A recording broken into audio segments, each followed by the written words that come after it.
बड़ी मीठी कथा है। याज्ञवल्क्य घर छोड़कर जाने लगा। उसकी दो पत्नियां, गार्गी और मैत्रेयी।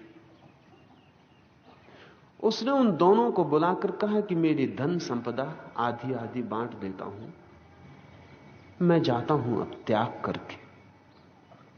अब मैं प्रभु की खोज में निकलता हूं। मैत्रेयी राजी हो गई। साधारण स्त्री थी। साधारण स्त्री का मतलब जिसे पति भी इसलिए मूल्यवान होता है कि उसके पास संपत्ति है।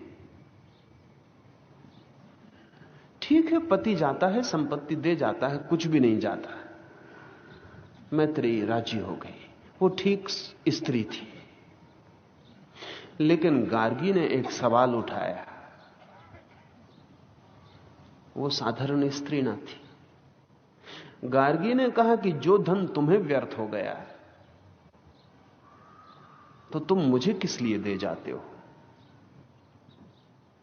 अगर व्यर्थ है तो बोझ मुझे मत दे जाओ, और अगर सार्थक है तो तुम भी छोड़कर क्यों जाते हो? गार्गी ने बड़ा ठीक सवाल उठाया।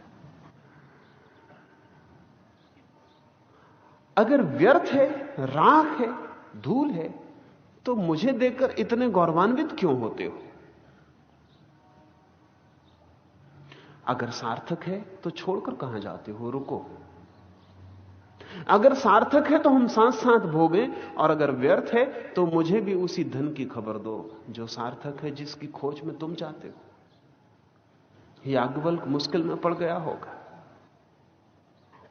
अभी याज्ञवल्क्य सिर्फ विराग में जा रहा था, गार्गी ने उसे वीतराग के डायमेंशन में, वीतराग के आयाम में उन्मुख किया। अभी उसे सार्थक था धन, इसलिए तो बांटने को उत्सुक था। अभी कुछ ना कुछ अर्थ था उसे धन में। छोड़ता था जरूर, लेकिन सार्थक था। अभी वो विराग की दिशा में मुड़ता था, लेकिन गार्गी ने उसे एक नए दिशा में, एक नए आयाम का इशारा किया। उसने कहा कि छोड़कर जाते हो, देकर जाते हो, गौरवान्वित हो कि काफी दे जा रहे हो, तो फिर तुम छोड़कर जाते नहीं। धन तुम्हें सार्थक है, धन तुम्हें पकड़े ही हुए।